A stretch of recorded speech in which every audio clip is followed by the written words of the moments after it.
Hello everybody, and welcome to LMM, and it's now time for What's Broken Now?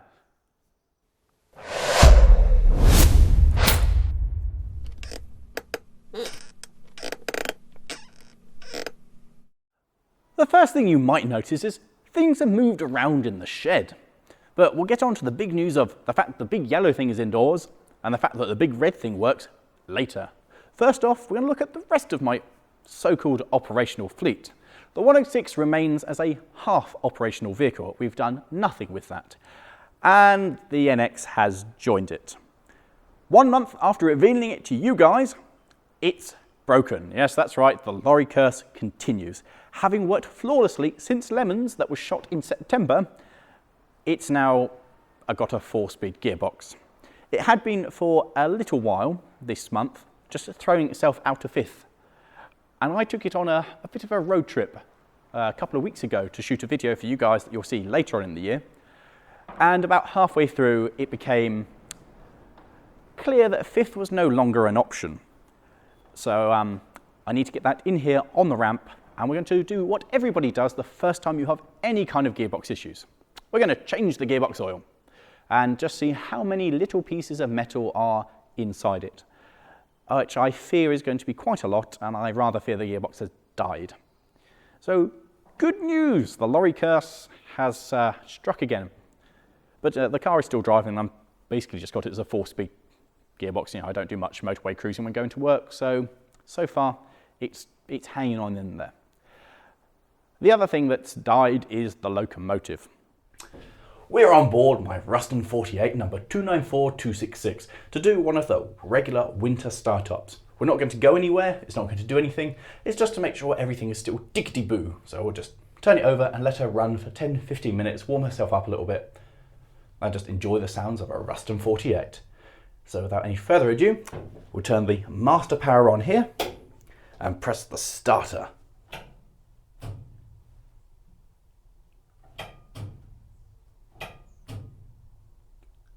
Huh. It's never done that before. I've got absolutely no idea what's wrong with it. There's an electrical fault somewhere. Where it is, no idea. As the engine is still stored for winter, it doesn't really matter. It's not like people are depending on it to do work. It's just rather embarrassing. I'm sure by the time there is a next What's Broken Now, the guys at the railway will have worked out just what the problem is and will have got it running again. But for now, yep. It has finally broken. The one vehicle that I owned that so far, through every episode of What's Broken Now, had continued to run. Yeah. So, the big news, Jupiter. Well, she is actually alive. And I owe a lot of this to my new friend, Ash. Ash repairs vehicles for a living, and he came along to help out because I had run out of patience and I was at my wit's end. The big thing that Ash has is a compressor on his fan. So we were able to plug this into Jupiter's airline to pressurize the system without Jupiter running. This allowed us to find out if the system was leaking or to work out if it was the compressor that had failed. Well, you have many fittings. Yeah, one of these must fit. One of your many. You're building quite a convoluted system to get that together. That'll work, because that's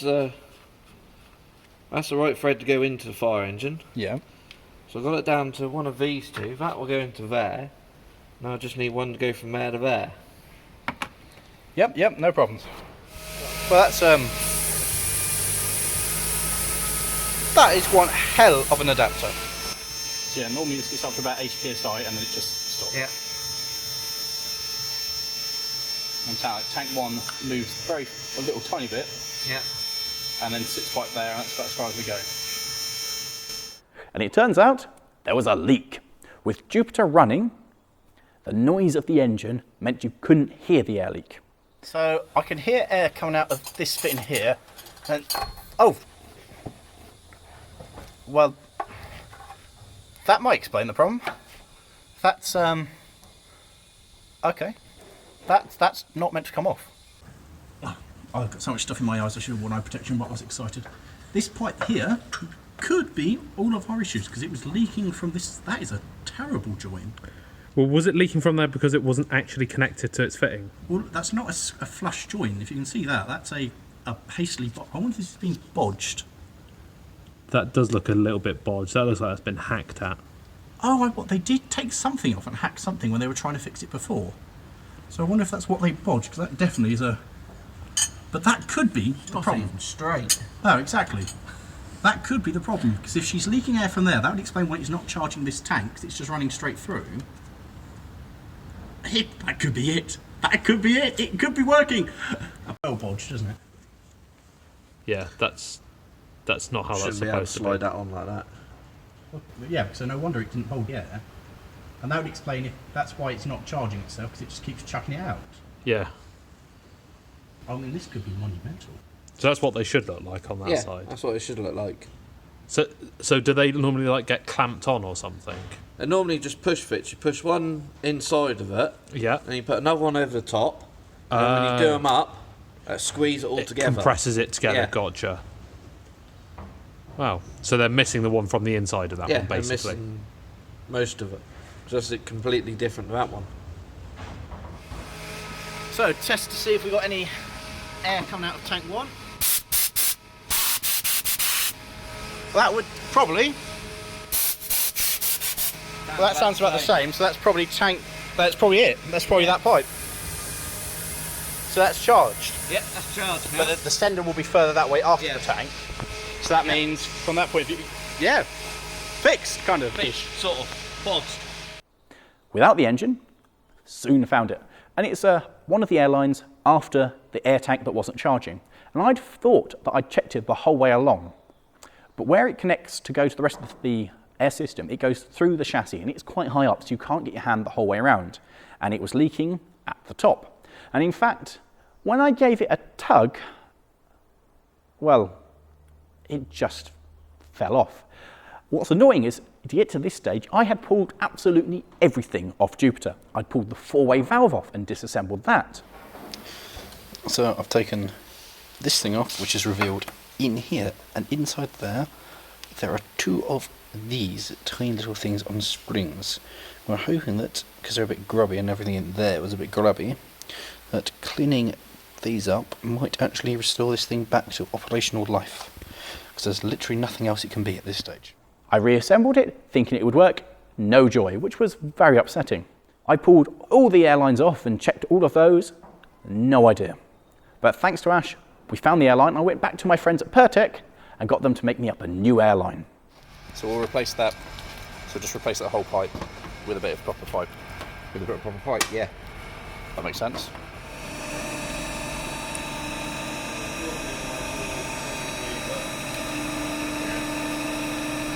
Oh, it's a crimper. Oh, that is cool. Looking at the Vader print.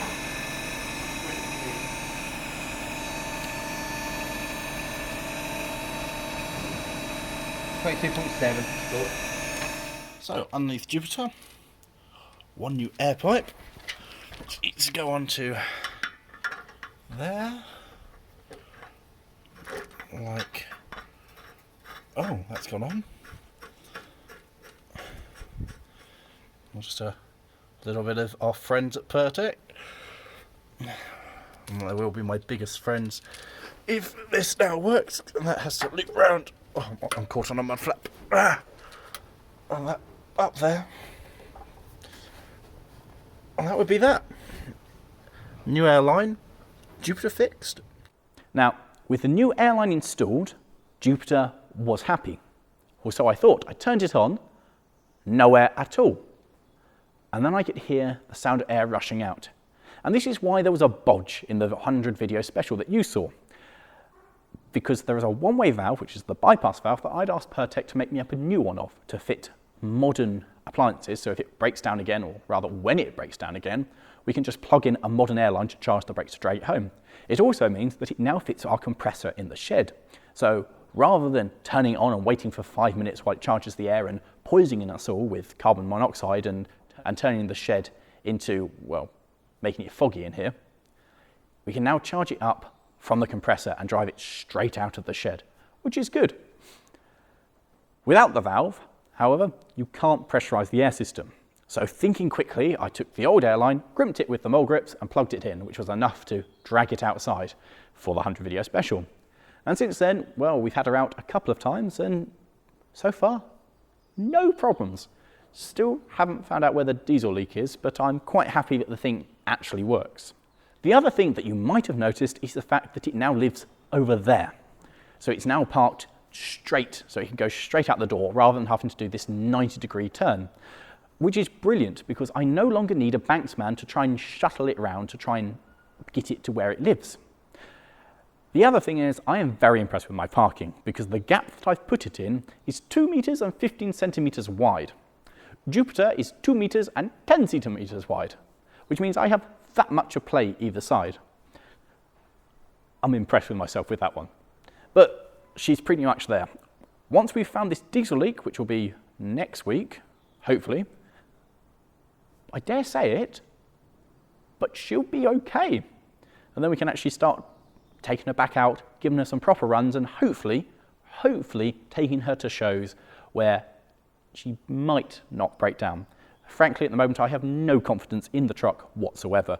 So that's going to be a slow process to build that back up. But hopefully, you guys will be able to see her out and about soon. It turns out that Ash is actually quite useful because we have Viking inside. We went back to Pertec and got some of the worst hoses repaired. So here's the collection of bits that we got. Brand new pipes compared to Kanaka pipes, so they're going in the bin. These are all new, that's all new, and that's hopefully going to work. Because I know a lot of you guys had felt a bit unhappy that after all the effort and you guys helping out to bring her back to the shed, that she's been sat outside under a tarp for some time. And basically, that's because our landlord uses the space in front of me for his work, and we cannot get the floor dirty, and she was leaking so badly it just was not an option. But having fitted the new pipes, it was time to fire her up and bring her indoors. It was all reassembled by Ash, who described the Digger as being the worst thing he's ever seen. And he's a professional who does this, so that must mean it's pretty bad. We also had Martin come along, who started to cut some of the old metal out and start welding in new metal. Are you not a fan of the job that's been done there by any chance? No. It's... Of all the bits you could have started on, you started on one of the bits that has been fixed. Yes. But it's not been fixed well. It's been fixed abysmally, hasn't it? So I don't like the idea of my name going to this job with that still there. So I'm going to fix that, make it look pretty, and then I'll start on the bits that are actually broken. So while the chaps over there are fixing Viking the Digger and should your tool be smoking? Should your tool be on fire? It's not on fire. Why? It's cooling down rapidly. Is that burning? No. You're right with that. There is smoke very rapidly emanating from your... It's just cooling down quickly.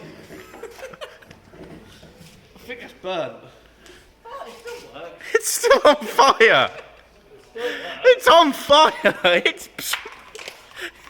There is smoke drifting from... Yes, this does happen occasionally. Hello!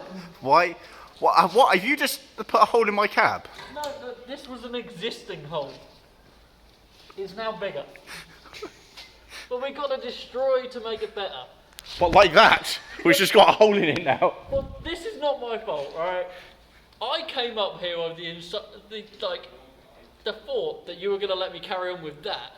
And when I got here, you told me I was carrying on with this. And when you mean carrying on, I mean starting with. Are you actually welding now? Well, kind of. Are you tacking in the new piece of metal? Well, I was about to, yeah. Oh wow. And then you stopped me.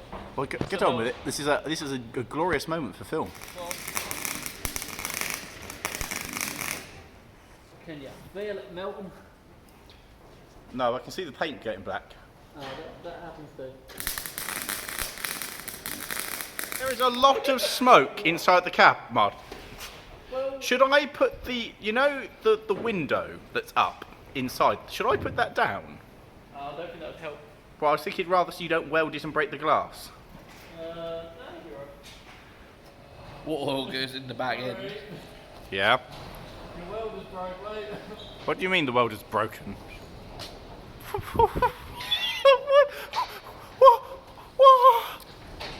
fell out. I mean, you did tell me this welder is about 100 years old. There's a bit of it. There's the main. That's an important part. How do you... Yeah, that's supposed to go in there. I'm aware they're meant to go together, yes! Yes. Can you fix that? No.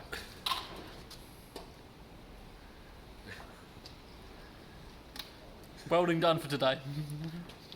So she's looking a lot better with some fresh metal in, and we've got a plan of how we're moving forward, cutting out, well, frankly, a lot more metal. So with some new metal going in, Ash started to have a better look at it, which started at how much oil is in it. It's, Oh! the engine oil is below minimum. Oh, okay, I probably shouldn't have been revving that. No. We'll just check it again. But you had so much fun. I was really happy. You were really happy. And now we found out you shouldn't have been. Possibly should not have. Yeah. This is better than the transmission. Yeah, that's better than the transmission. There's no... literally nothing in there. Just put it in again, make sure you got a good reading. Yeah, it's all the way in. That is bone dry. Need to find out what oil goes in there. I've got the manual. The manual's on top of the sleeker. We'll have to have a look. It turns out that for the health and well-being of your vehicles, there should be more oil than that was in this. So that's an LMM top tip. Make sure there is oil in the gearbox and your engine. I have no idea where the engine oil has gone. When we did the Help Me Buy It video, the engine definitely had oil in it. So I guess it's burning it because it doesn't appear to be leaking it. Ash also decided it was time to have a look at some of the other fluids inside the vehicle. And they were, well, terrible. Sod all in it. So the power steering was challenging, wasn't it? So Yeah. what's... Oh, is that... Oh dear. I was so excited to see her getting some love. Oh, is that actual sludge? Pretty much. Oh my god. I don't know a lot about power steering fluid, but that's not how it's meant to be. Oh, dear me. Ash, that's not quite right, is it? That's a bit black. Is it supposed to be? No, it's more grey. It's grey. It's brown. Grainy, browny, horrible rubbish.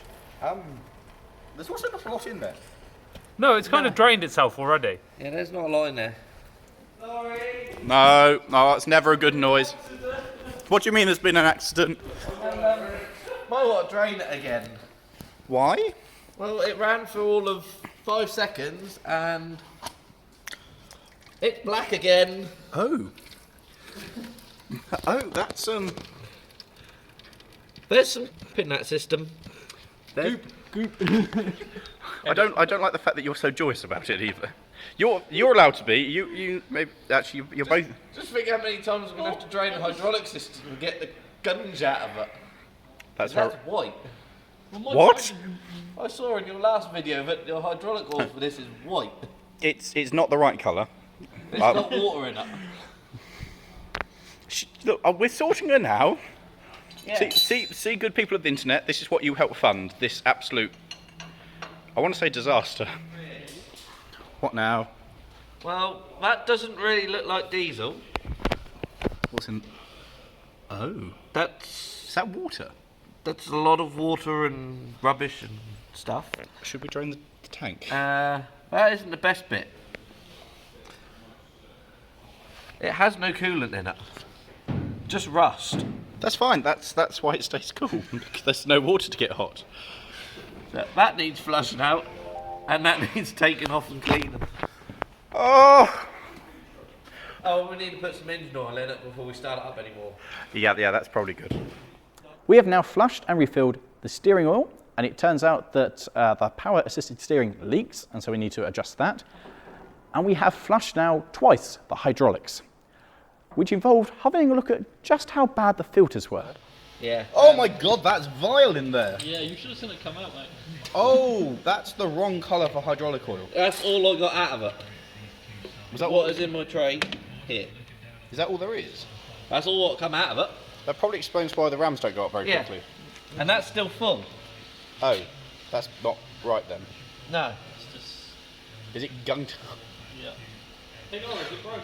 It's This is meant to be clear. We're expecting this just to gush out in one horrible, horrible. Blood. I'm hoping so. You've got 3 cars in Hobart.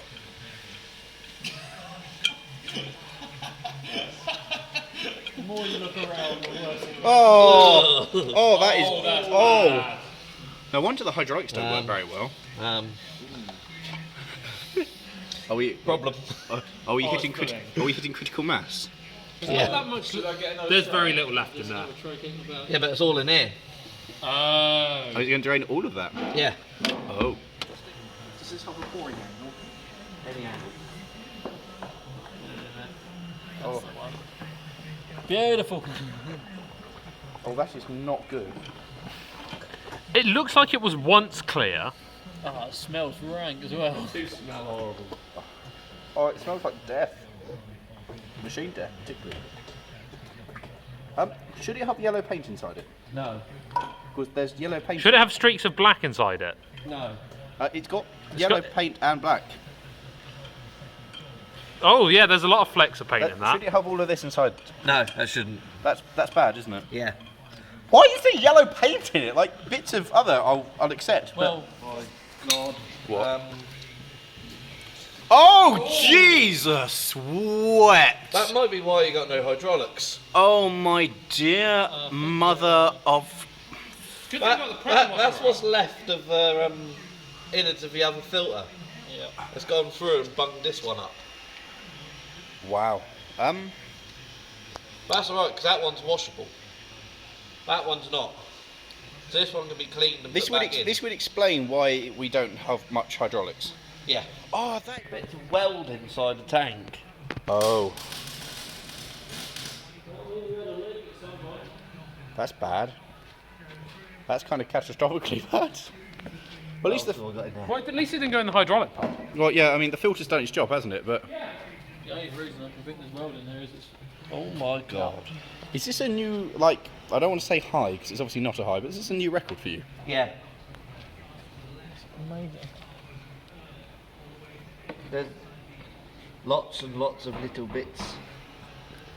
Oh, wow. I'm just throwing it out there, but oh god, That's a wasp. another How's wasp. there a wasp in this system? Well, I thought, how was there a wasp inside the multiple layers? Oh wow, of that metal looks a lot there? better. Oh, we're getting there.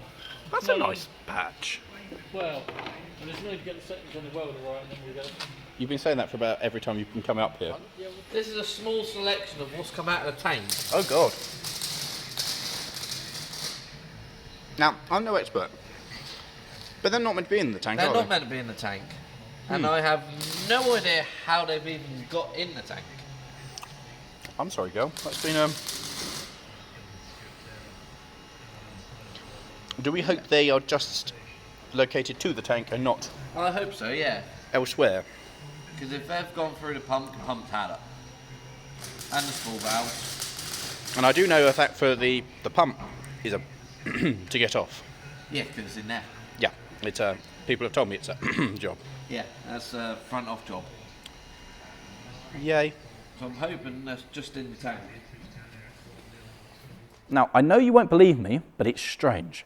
Having the filters actually so they can pass liquid and changing the liquid so it's proper and not grey has made a phenomenal difference to how well the hydraulics work on this. As you saw, they actually can lift me, they work, it's night and day compared to how they were. So a big thank you to Ash there for sorting that out. It's become quite clear though that the Digger has not had much love, well, certainly in the last decade. Everything that moves is loose. Absolutely everything is worn out. She has not had anything done to her. For instance, all the grease nipples have been painted over, and we've managed to get about half of them to actually take some grease. The rest of them just do not work. It has had nothing done to it. It's had no servicing, no repairing. Everything rattles like nothing should move as loose as it is on this. It's quite sad, really, but we're getting there. It's also been bodged in many, many ways. For instance, when the track rod ends broke, We've got to do something to this anyway, because we've got to take the ram off. Someone's welded that onto there, and then onto there, and they've also welded the track rod in, so it can't fall off. Well, that's good, isn't it? I mean, you don't want it to fall off, do you? It's leaking. But the ram's leaking, so we've got to take it all off later. And they've welded the nut to the housing. All round there. That's unreal. And the other side's leaking That was a as clever well. man who did that, wasn't it? It was a very clever man. So that's why there's no liquid in it. No. Yeah, it's a permanent fix, that is. It's a permanent temporary fix. Yeah. They were just welded up again, which is wonderful, apart from the fact that now we need to take them off to be able to fix the leaking steering. We can't because they've welded up the bit that's meant to come apart. So there are some issues with this, but we're getting there, and she is very much moving forward. So these two big vehicles and the big changes with them have rather eaten up a fair amount of my time this month. The only other thing that we've really looked at is the Mogi, which I must say I'm absolutely over the moon with. I've always wanted these cars, and I've spent a fair amount of time just trundling up and down outside the shed in it. And every time I get out of it, I am just filled with glee because it's glorious. We have, however, had a closer inspection of it, and there are some minor issues with it. For instance, I quite like the fact that it's been lowered and it's got this kind of rat rod, hot rod look to it. But on closer inspection inside, we knew there was a failed weld on the near side inside the wheel well, which is worryingly close to some suspension components, and it appears that that has actually got a crack that's propagated. So I'm going to have to ask Martin to do a little bit of surgery on that, because that's a lot worse than I thought it was when I bought it. There is also the small issue of, as soon as I put my foot on the accelerator, it dies. So I've got to do something about the car. But it will drive, just on the clutch. It's fine, it's a minor issue, I'm sure. The small matter of welding up the floor. And it's parked just off screen there. And every time I look at it, it just makes me smile. I absolutely adore the car. I'm so happy to have got hold of it. And we have a real eclectic mix of lemon stuff this year. So over the next couple of What's Broken now, you're going to see us make progress with our lemons cars, because Matt has just got some bits for his Starlet, and so we'll be making progress with that. Trev is going to just lose all hope with electronics. And of course, Morgan's got to get his A2, which is boring. So with that, how about the rest of the team? What have they been working on? Well, me and Matt went away, and we decided the best thing to take would be his MR2. The only problem was, 3 days before we left, it still didn't work. So, once again, one of my projects was down to the wire with absolutely minimal time left before I drag it on a 1,000-mile road trip around Europe. I'm starting to think this is becoming a bit of a terrible habit to have. But anyway, last month you saw me bend up some new brake pipes for it, and on reflection, I wasn't really too happy with the flares I had made on them. So I took them all off and I've reflared all of them, and I am much more confident in them now. And once those new brake pipes were done, it meant I was finally able to do what this whole job was for in the first place, which was fit my new brake calipers. So, these are the new calipers I've built. These were spare ones we had lying about. They came in with the set with the Turbo 2. So, kind of good to reuse them. It means I didn't have to take the ones off this to do those, because I didn't know how good they were. They've had a lovely coat of heat-proof paint. They've all been rebuilt with new pistons and new seals in there. So hopefully, once these are on, with a new set of pads and a new set of discs, the two should all be good to go. Hopefully. The hope, of course, was in complete vain. So the spare calipers I had from with the Turbo 2, which is a Rev 2, they came off a Rev 3 apparently. Well, they didn't, because they were Rev 1 calipers. And these actually look almost identical when you have them off the car. It's only when you line them up with the holes and you realise they're about 15mm off where they need to be. So I had basically spent all of that time and effort and building these lovely calipers, and they were completely and utterly useless. But fortunately, there are plenty of other MR2s in the shed to, shall we say, borrow bits from. So to give you an idea of how this trip is going so far, I've just had to take the wheel off my MR2 to retrieve this bolt to replace the one that is broken on Matt's MR2. Well, yes, I do want to go on holiday, but, you know, So, yes, one recovered bolt, which isn't mildered on the end. So we can now fix Matt's car. And for the time being, we'll just leave my Turbo 2 looking slightly, well, it's a jaunty angle if nothing else. Rest assured, I will be replacing all the bits I stole as soon as I can. I love the Turbo 2 more than nearly anything else in the shed, so it is high on my list and I'm not going to let it go to waste. But we then carried on with the rest of the jobs, and there was an awful lot of it we really didn't film for you guys, unfortunately. So it was 2 days before the event, and I had to put slide pins in a new set of calipers and make sure they were all good. I had to put all those brake lines on and reflare them.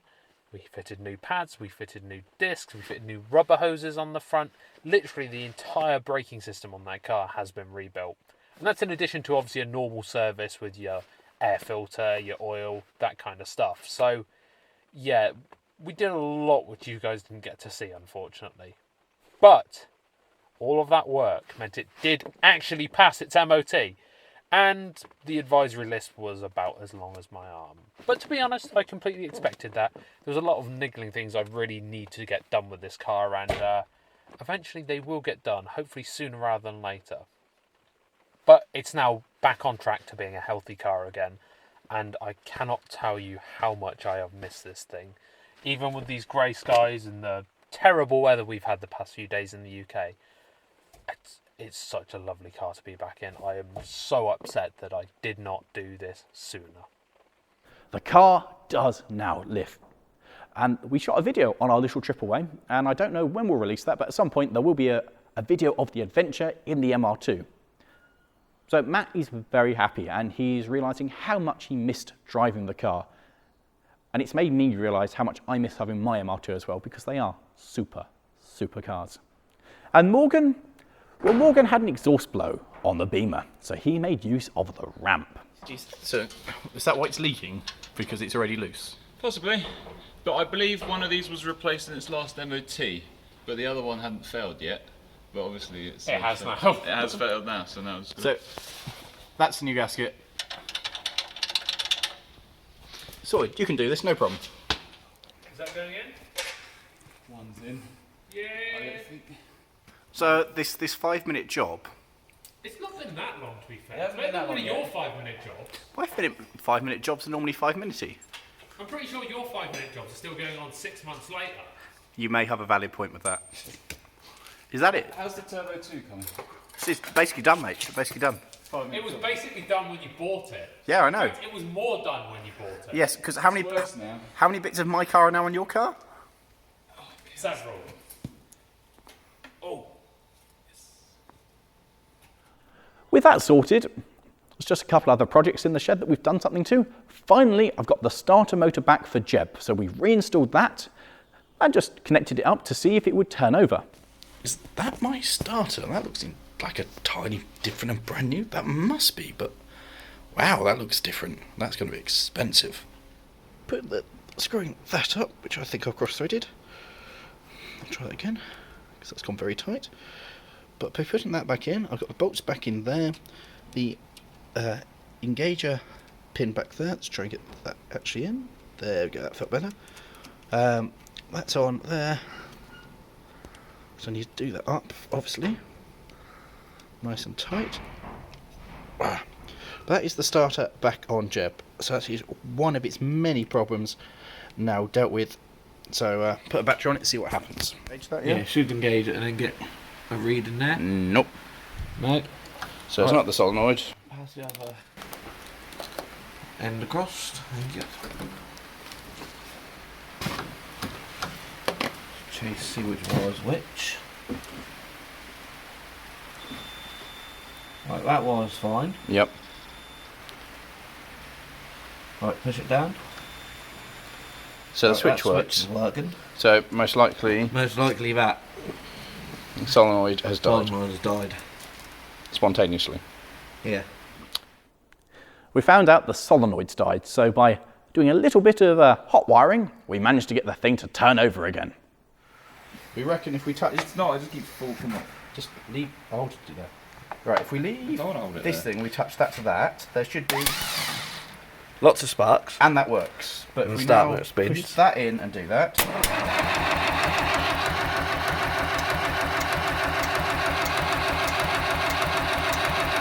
It turns over!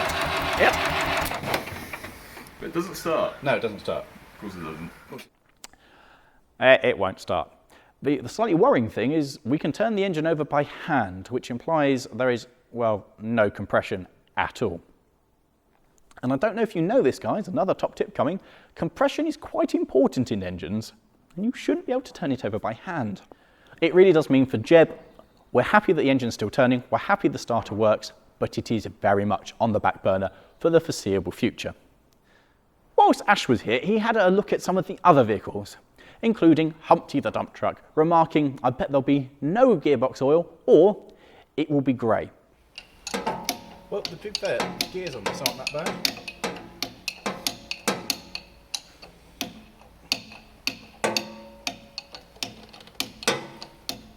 See if we're going to have nothing in it or it's going to be full of water. I like your optimism. That's full of water. Oh dear.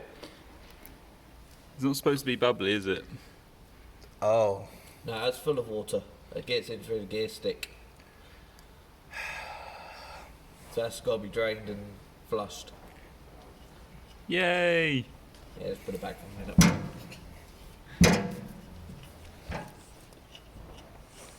Yep, that's it's sludge in there, so we're going to have to change that next week. That's a definite priority because that is terrible. As for the rest of the fleet, well, there's pretty much nothing to report. For the 35, for the Lotus, for the MR2, the Turbo, absolutely nothing. We have been rather busy with other stuff. The only thing that's happened with the Supra is it's moved. It used to be here and it's now where Jupiter was because we had to make room for the big yellow thing because it's house trained now. I love having it indoors.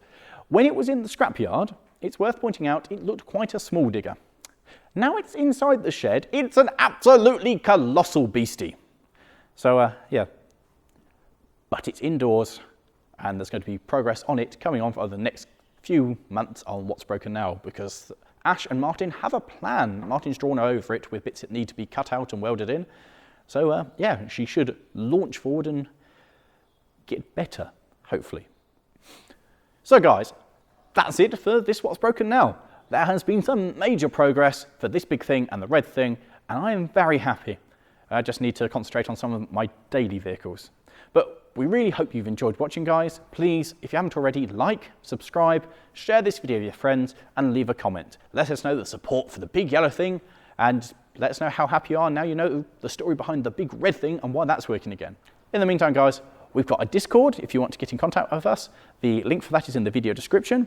We also do a stream on Mondays at 8:30 on Twitch, where Jeffrey drives a car and will at some point no doubt crash it into the wall, and me, mostly Morgan, sometimes Trev, sometimes Matt, will just give him helpful racing advice on drive properly. And I think that really does help him. And if you've enjoyed this, guys, how about clicking somewhere over here for the last What's Broken Now? Or how about clicking down here for the 20,000 subscribers special, where you found out a bit more about us and what we do. Thanks for watching, guys, and we'll see you next time. God, it's very cold and my bottom has got cold sitting on this. Oh, buckets are not comfortable things to sit on.